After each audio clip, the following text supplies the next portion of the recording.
నమస్కారం NSTV news కి స్వాగతం. నా పేరు సంధ్య. ముందుగా వార్తల్లోని ముఖ్యాంశాలు. గత సంవత్సరం కంటే ఈ సంవత్సరం 3,60,000 మంది విద్యార్థులు ప్రభుత్వ పాఠశాలల నుండి వెళ్లిపోయారని మాజీ మంత్రి ఎమ్మెల్యే సబితా ఇంద్రారెడ్డి అన్నారు.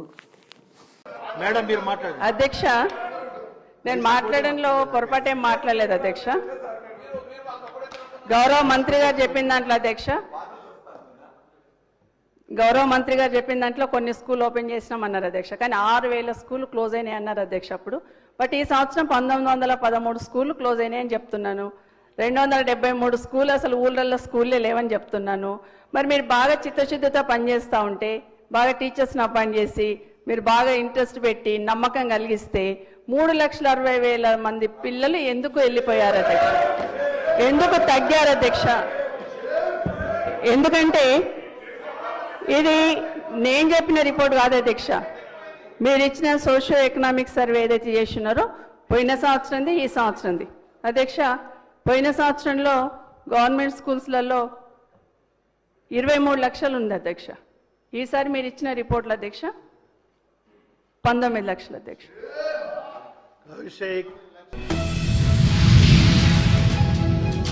తాము పనిచేస్తున్న సంస్థకే కన్నం వేసి డబ్బులు కాజేసేందుకు యత్నించి పక్కా ప్రణాళిక ప్రకారం పోలీసులను తప్పుదోవ పట్టించిన 2 ప్రబుద్ధులను బోయిన్పల్లి పోలీసులు అరెస్ట్ చేశారు.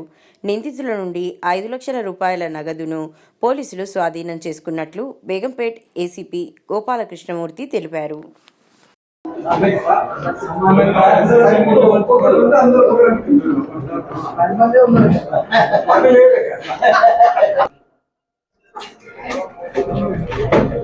సరే, ఇలా ప్రధాన నిందితుడు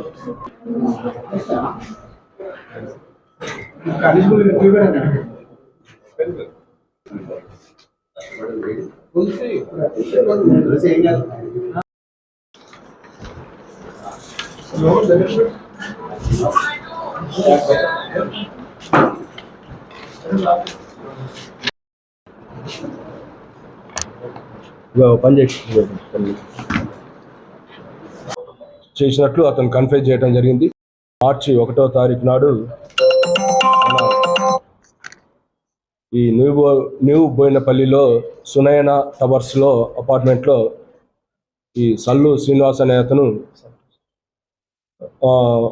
మార్చి 1వ తారీఖు నాడు కూడా మన బోయినపల్లి పోలీస్ స్టేషన్లో కంప్లైంట్ ఇచ్చి, ఇతను ఇంట్లో లేనప్పుడు ఒక వ్యక్తి, ఒక గుర్తు తెలియని యువకుడు అతను ఇంట్లోకి ప్రవేశించి 3 లక్షల నగదు, దాదాపు 3 తులాల 2 బంగారు చైన్లు, ఒక స్మార్ట్ వాచ్ దొంగతనం చేసినట్లు కంప్లైంట్ ఇవ్వడం జరిగింది. ఇతను కంప్లైంట్లో కూడా, నేను అపార్ట్మెంట్ నుంచి బయటకు పోతున్నప్పుడు ఒక యువకుడు అపార్ట్మెంట్లోకి ప్రవేశించిండు, అయితే నేను అతను ఆపి ఎక్కడికి పోతున్నట్టే ఏదో మా ఫ్రెండ్ దగ్గరికి అని చెప్పిండు. అతని మీదే డౌట్ ఉందని స్పెసిఫిక్గా కూడా కంప్లైంట్ ఇవ్వడం జరిగింది. అయితే మేము వెరిఫై చేసిన తర్వాత అతను ఒక బీటెక్ చదివే యువకుడు, అతను రెగ్యులర్గా వాళ్ళ ఫ్రెండ్ ఇంటికి పోతుంటాడు. అయితే యాక్సిడెంట్స్ ఇవన్నీ కూడా వెరిఫై చేసినప్పుడు కూడా అతను ఎటువంటి అఫెన్స్ చేయలేదు. తర్వాత ఈ కంప్లైంట్ని శ్రీనివాస్ని మేము గట్టిగా ప్రశ్నించి అతని మూమెంట్స్ అన్నీ కూడా మొత్తం అన్నీ వెరిఫై చేసిన తర్వాత అతను ఫాల్స్ కంప్లైంట్ ఇచ్చినట్లు ఒప్పుకోవటం జరిగింది. ఇట్లాంటి ఫాల్స్ కంప్లైంట్ ఇచ్చి మన లా ఎన్ఫోర్స్మెంట్ ఏజెన్సీని, పోలీస్ యొక్క విధుల్ని అదే ఫాల్స్ కంప్లైంట్ మీద ఫోకస్ అయ్యేటట్లు, తర్వాత ఈ మన మ్యాన్ పవర్ అంతా మిస్యూజ్ అయ్యేటట్లు ఈ విధంగా తప్పుడు కంప్లైంట్ ఇచ్చినందుకు ఇతని మీద కూడా చర్య తీసుకోవడం జరుగుతుంది. నిజామాబాద్ జిల్లా సిరికొండ మండలం రావుట్ల గ్రామంలో ఈ రోజున సీసీ రోడ్డు పనులను ప్రారంభించారు. ఇందులో భాగంగా ఎంపీడీఓ మనోహర్ రెడ్డి, కాంగ్రెస్ పార్టీ నాయకులు, గ్రామ పంచాయతీ సిబ్బంది, గ్రామస్తులు, యువత పెద్ద సంఖ్యలో పాల్గొని కార్యక్రమాన్ని విజయవంతం చేశారు.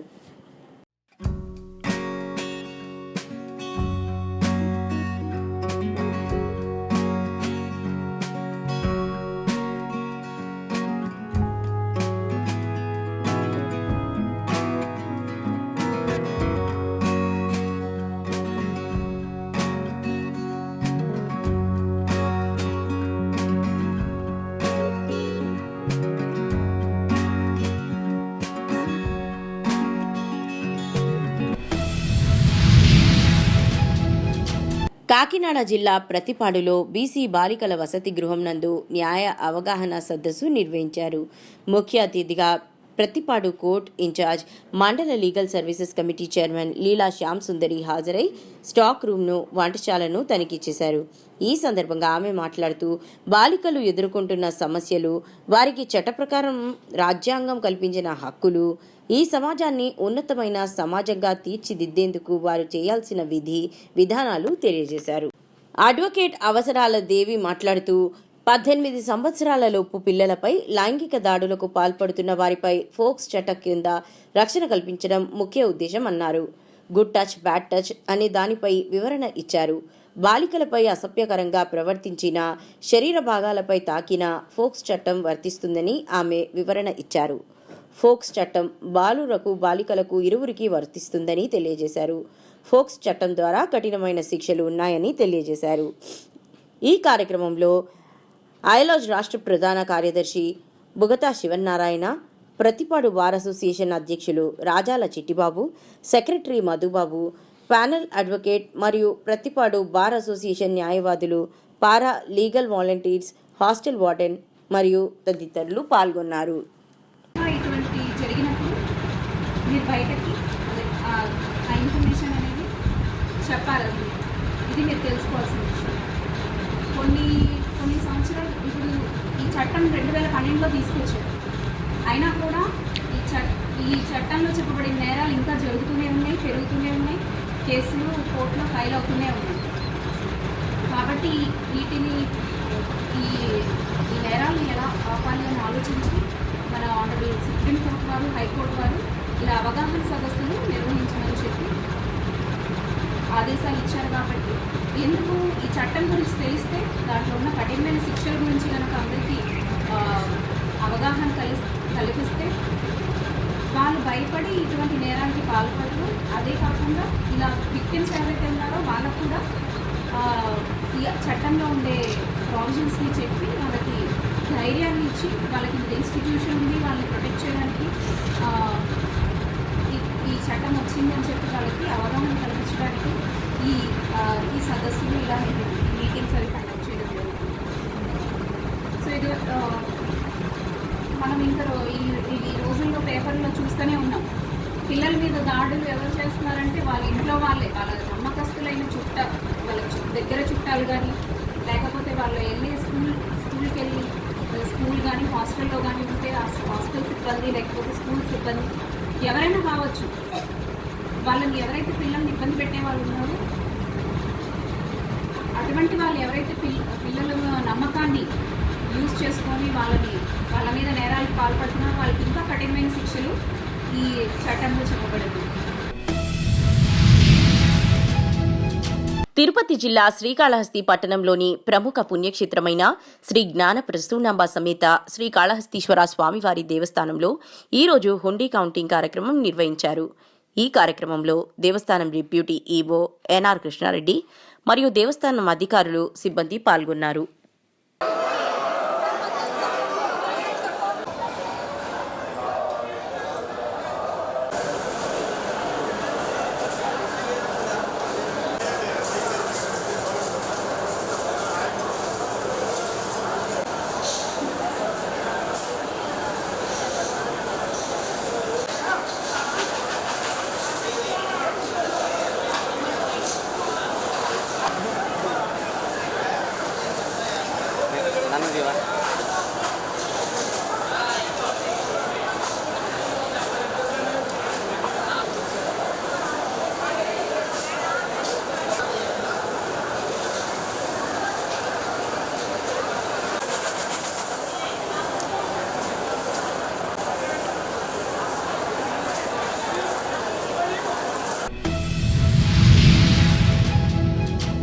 కోర్టులో తెలంగాణ భారత్ కౌన్సిల్ ఆదేశానుసారంగా నిర్వహించే ఎలక్షన్స్ గురించి ఈసీ మెంబర్స్గా 4 న్యాయవాదులు నామినేషన్ వేయడం జరిగింది మరియు జాయింట్ సెక్రటరీగా ఒకరు నామినేషన్ వేయడం జరిగింది.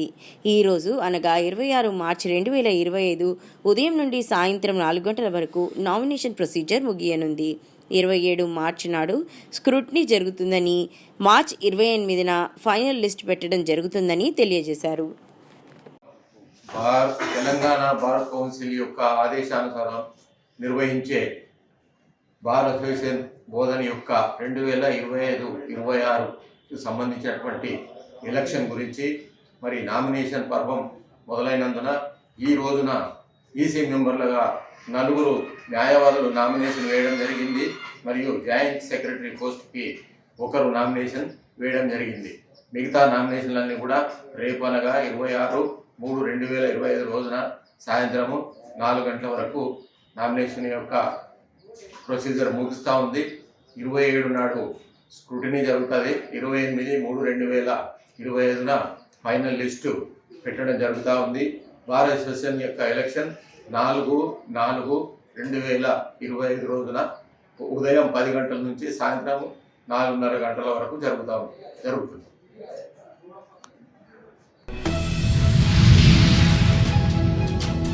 ఆదిలాబాద్ జిల్లా కేంద్రంలో బొక్కలగూడ కాలనీలో ఎంఆర్పీఎస్ టౌన్ ఇన్ఛార్జ్ మడిపల్లి మనోజ్ మాదిగా ఆధ్వర్యంలో ఎంఆర్పీఎస్ విజయోత్సవాలలో భాగంగా జెండా ఆవిష్కరణ, మందకృష్ణ మాదిగకు పాలాభిషేకం ఏర్పాటు చేసిన ఈ కార్యక్రమంలో ముఖ్య అతిథిగా ఎంఆర్పీఎస్ జిల్లా అధ్యక్షులు ఆరెలి మల్లేష్ మాదిగా పాల్గొని జెండా ఆవిష్కరణ అనంతరం విజయోత్సవ ర్యాలీ సభను ఉద్దేశించి ఆయన మాట్లాడుతూ నిజమైన మాదిగల ఆత్మగౌరవానికి, ఉనికికి, అస్తిత్వానికి కంచుకోటగా నిలిచిన 100 సంవత్సరాల చరిత్ర కలిగిన ఈ బొక్కలగూడ కాలనీ ఒక ప్రత్యేకత కలిగి ఉంది.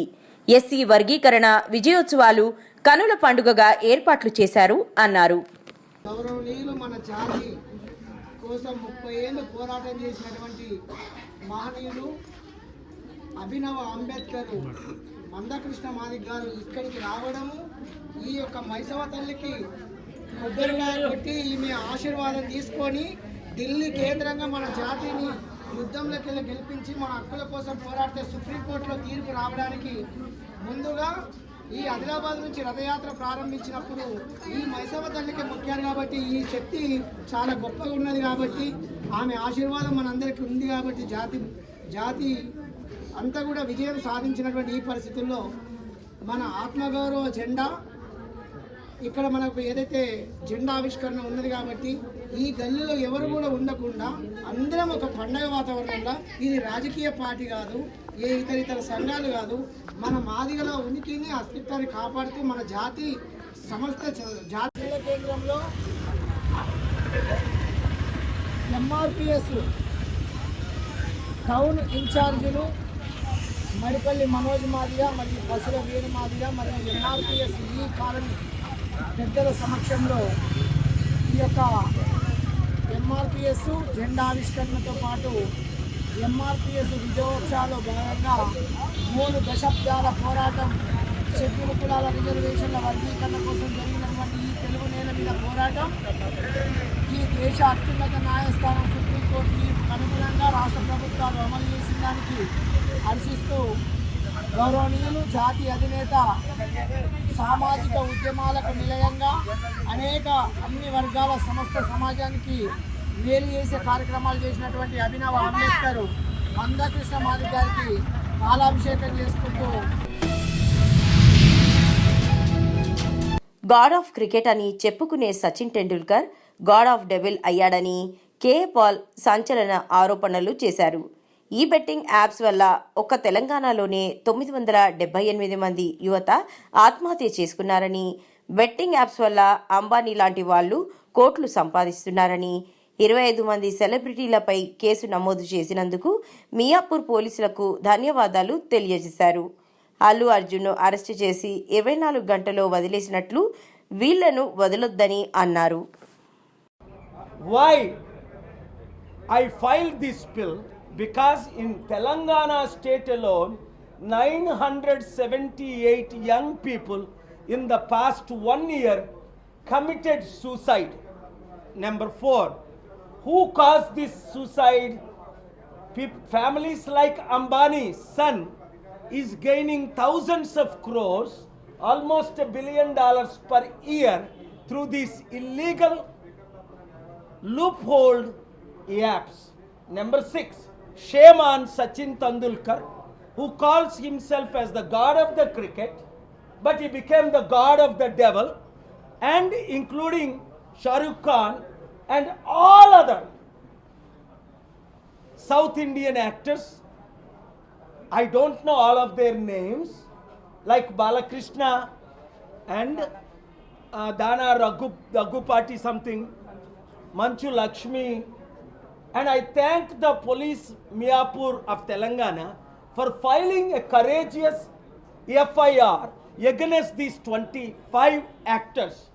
But just like they arrested Allu Arjun and released within 24 hours, I don't want them to arrest and release them after taking money. That is why I have given the warning. I have personally been in touch with the Honorable Prime Minister of India, Sri Narendra Modi ji, and Sri Amit Shah ji, and Sri Rupala ji in this respect, and I have been assured by one of them to take immediate action. Sangareddy జిల్లా ప్రభుత్వ ఆసుపత్రిలో collector Kranti Valluru ఆకస్మిక తనిఖీలు. ఆసుపత్రిలో వైద్య సేవలపై పేషెంట్లను అడిగి తెలుసుకున్న కలెక్టర్. క్యాజువల్ లీవ్స్ ఎక్కువగా వాడిన 10 మంది డాక్టర్లకు షోకాజ్ నోటీసులు జారీ చేసిన కలెక్టర్ క్రాంతి. లాంగ్ స్టాండ్ అబ్సెంట్లో ఉన్న మరో 2 డాక్టర్లను డిఎంఈ హైదరాబాద్కు సరెండర్ చేయాలని ఆదేశం.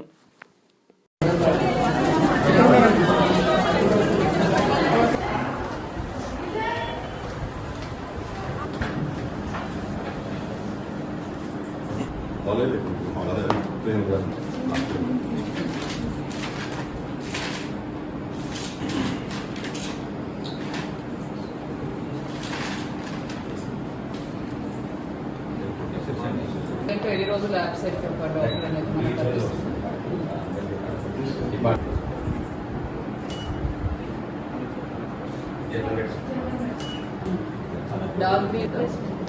మరి కోమల్ అమృత నూరి ఎందుకు 1 2 3 4 5 టైమ్స్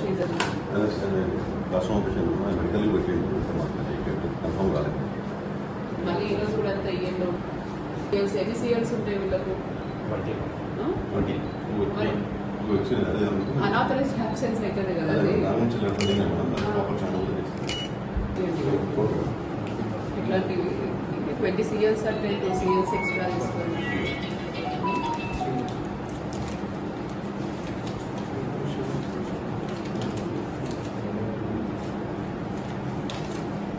కానీ ఓవరాల్ ఈయన కూడా కోమల్ అమృతరాని సైన్ చేసిన తర్వాత మీరు CL అని మార్క్ చేస్తున్నారా?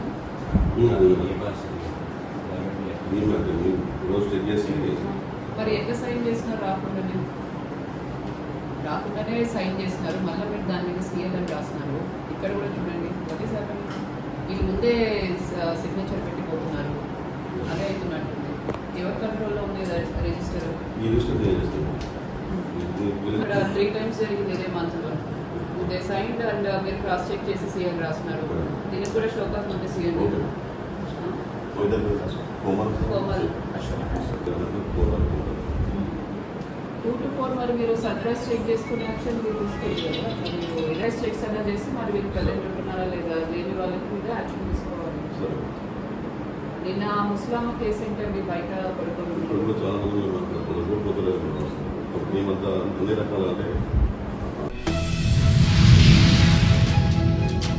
జగిత్యాల జిల్లా మెట్పల్లిలో పవిత్ర రంజాన్ మాసాన్ని పురస్కరించుకొని కోరుట్ల ఎమ్మెల్యే డాక్టర్ కల్వకుంట్ల సంజీవరావు ఆధ్వర్యంలో మెట్పల్లి బిస్మిల్లా మస్జిద్ ప్రాంగణంలో సోమవారం సాయంత్రం ఇఫ్తార్ విందు ఘనంగా నిర్వహించబడింది.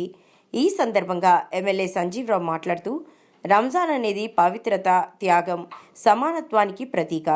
మత సామరస్యంతో మనమందరం కలిసికట్టుగా ముందుకు సాగాలి అని అభిప్రాయపడ్డారు. ముస్లిం మైనారిటీ సముదాయంతో తనకు ప్రత్యేక అనుబంధం ఉందని, భవిష్యత్తులో కూడా వారి సంక్షేమానికి కట్టుబడి పనిచేస్తానని ఆయన హామీ ఇచ్చారు. ఈ కార్యక్రమంలో మర్కజే ఇంతజామియా కమిటీ సదర్ అఖ్తర్ జానీ, మార్కెట్ చైర్మన్ కును గోవర్ధన్, స్థానిక ముస్లిం మత పెద్దలు, ప్రజాప్రతినిధులు, కార్యకర్తలు తదితరులు పాల్గొన్నారు. బహుళ సంఖ్యలో ముస్లిం సోదరులు హాజరై ఇఫ్తార్ విందులో పాల్గొన్నారు.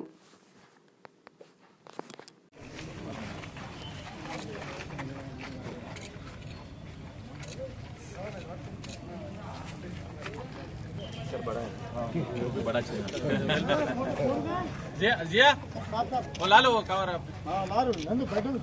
बैठो मैं बोला वो डी रिजर्व कराओ थोड़ा जल्दी से, वो लोग को माइनॉरिटी बच्चों को मिलेगा कर